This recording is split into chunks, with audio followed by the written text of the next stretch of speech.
Hello and welcome back to our YouTube channel on Volume 6, a channel designed around getting you up to speed in modern advances in terms of the question of psychological types. The question of psychological types is a book written in what's a correspondence between Jung and Ernst Fallsetter, if that's the correct pronunciation.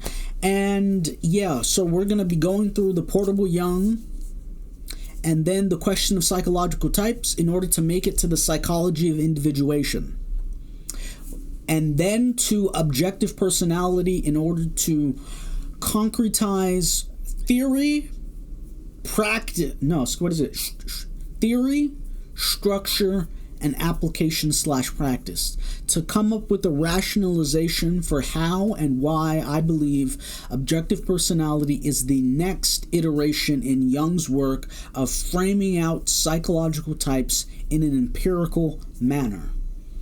So we pick this back up by continuing with Joseph Campbell's book, the Portable Jung, and we continue with the Portable Jung 0.08. Hardly I had finished the manuscript, he states, when it struck me what it means to live with a myth and what it means to live without one.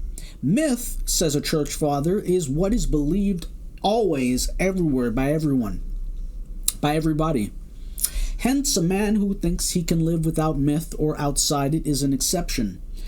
He is like one uprooted, having no true link either with the path or with his ancestral life. He is like one uprooted, having no true link either with the past or with the ancestral life, which continues within him, or yet with contemporary human society. This plaything of his reason never grips his vitals. It may occasionally be heavy on his stomach, for that organ is apt to reject the products of reason as indigestible.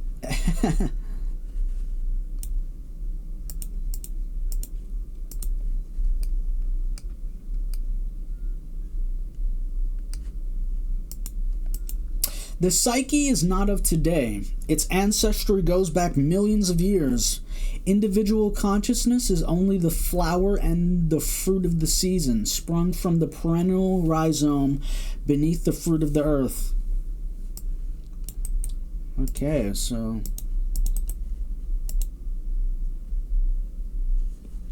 a perennial rhizome is a specialized horizontal underground, sometimes surface level stem that lets a plant survive harsh seasons, store food, and spread, acting as a durable rootstock for plants like irises, ginger, mint, and many grasses, sending up new shoots and roots to create new plants year after year. These fleshy stems, not true roots, are key to perennial survival and vegetative reproduction, enabling aggressive spreading and growth.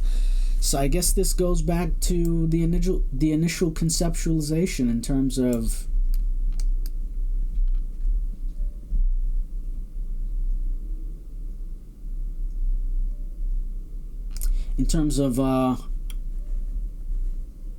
God's thoughts, plants and crystals.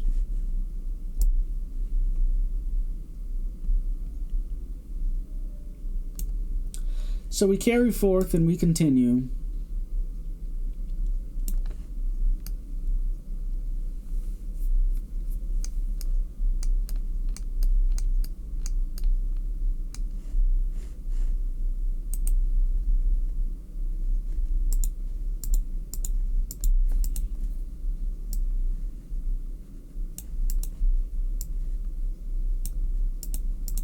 This is important to note, because this is a truism.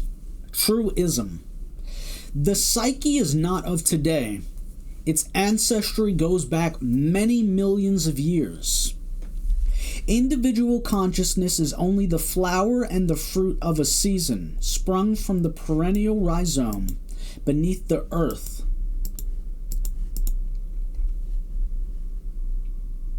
And it would find itself in better accord with the truth if it took the existence of the rhizome into its calculations.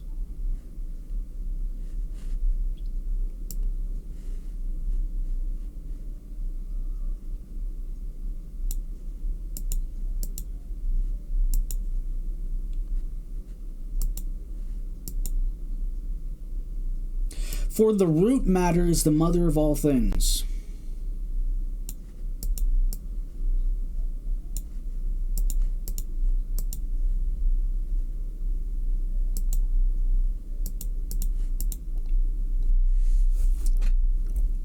So I just want to sit here with this paragraph.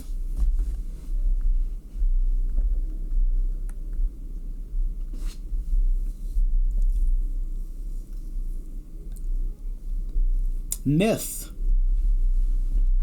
A true link to the past. A link to a present. A link to a future.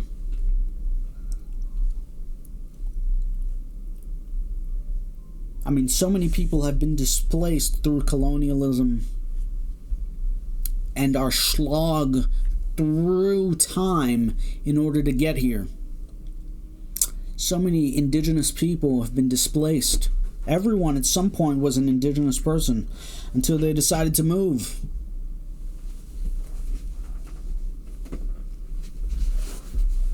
Or stay behind.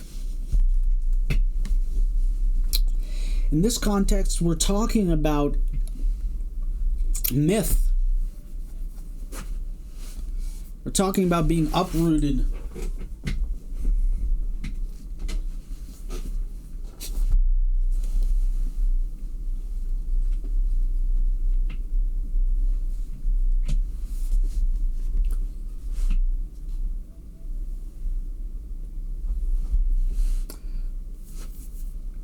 So I just want to stick with this paragraph for a little bit longer.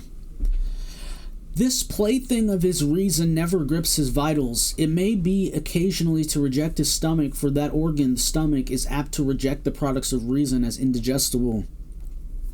There was something related to different organs and how different cultures relate to the heart versus the mind, thoughts in the heart, thoughts in the mind, thoughts in the belly, as myth, as a truism.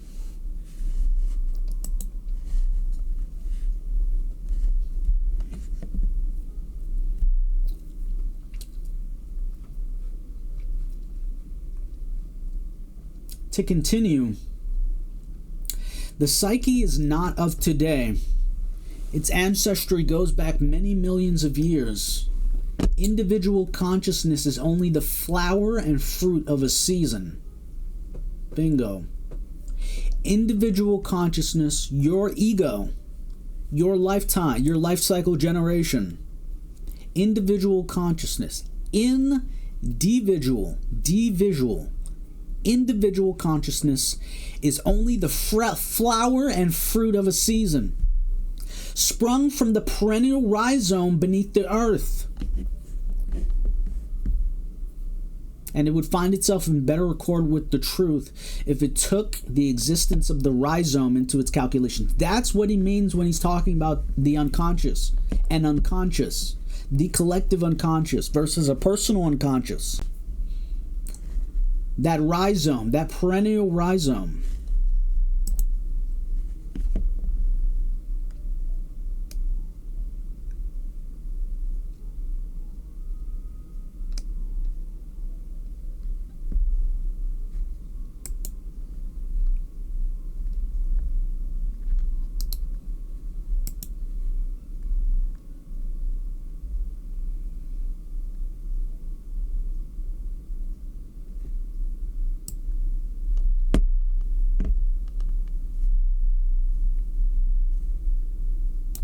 Let's play this.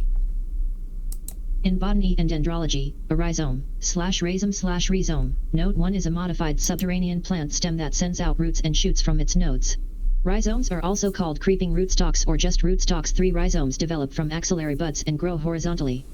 The rhizome also retains the ability to allow new shoots to grow upwards. 4 A rhizome is the main stem of the plant that runs typically underground and horizontally to the soil surface. 5 6 rhizomes have nodes and internodes and auxiliary buds. 7 Roots do not have nodes and internodes and have a root cap terminating their ends. 8 In general, rhizomes have short internodes, send out roots from the bottom of the nodes, and generate new upward growing shoots from the top of the nodes. A stolon is similar to a rhizome, but stolon sprouts from an existing stem having long internodes and generating new shoots at the ends. They are often also called runners, such as in the strawberry plant 9 stolons growing from nodes from a corm of Crocosmia. A stem tuber is a thickened part of a rhizome or stolon that has been enlarged for use as a storage organ. 10 In general, a tuber is high in starch, e.g. the potato, which is a modified stolon. The term tuber is often used imprecisely and is sometimes applied to plants with rhizomes. The plant uses the rhizome to store starches, proteins, and other nutrients. These nutrients become useful for the plant when new shoots must be formed or when the plant dies back for the winter. For if a rhizome is separated, each piece may be able to give rise to a new plant. This is a process known as vegetative reproduction and is used by farmers and gardeners to propagate certain plants. This also allows for lateral spread of grasses like bamboo and bunch grasses. Examples of plants that are propagated this way include hops, asparagus, ginger, irises, lily of the valley, cannas, and sympodial orchids. Stored rhizomes are subject to bacterial and fungal infections, making them unsuitable for replanting and greatly diminishing stocks. However, rhizomes can also be produced artificially from tissue cultures. The ability to easily grow rhizomes from tissue cultures leads to better stocks for replanting and greater yields. 11 The plant hormones ethylene and jasmonic acid have been found to help induce and regulate the growth of rhizomes, specifically in rhubarb. Ethylene that was applied externally was found to affect Okay, so we're going to close it there and pick back up. The psyche is not of today. Its ancestry goes back millions of years. Individual consciousness is only the flower and fruit of a season sprung from the perennial rhizome beneath the earth, and it would find itself in better accordance with the truth if it took the existence of the rhizome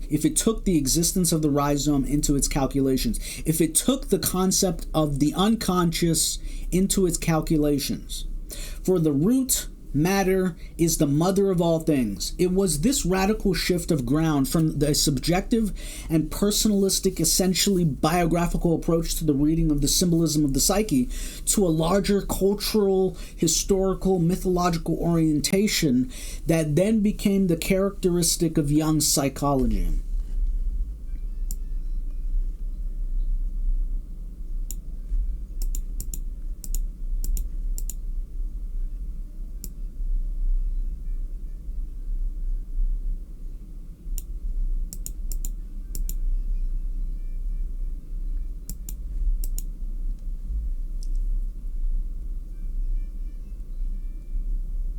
He asked himself, "What is the myth you are living?" and found that he did not know. So in the most natural way, I took it upon myself to get to know my myth, and I regarded this as the task of tasks. So I told myself, how could I, when treating my patients, make due allowance for the personal factor for my personal equation, which is yet so necessary for knowledge of the other person, if I was unconscious of it? I simply had to know what unconscious or preconscious myth was forming from me, from what rhizome I sprang.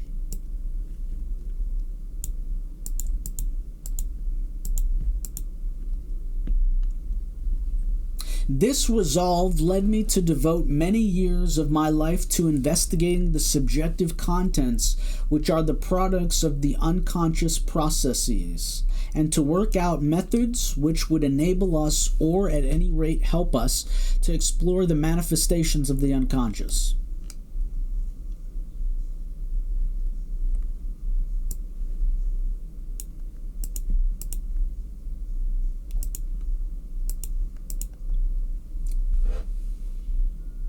When we pick back up, we're going to go into the next paragraph, and then we're going to go into 4, the scholar-physician master period.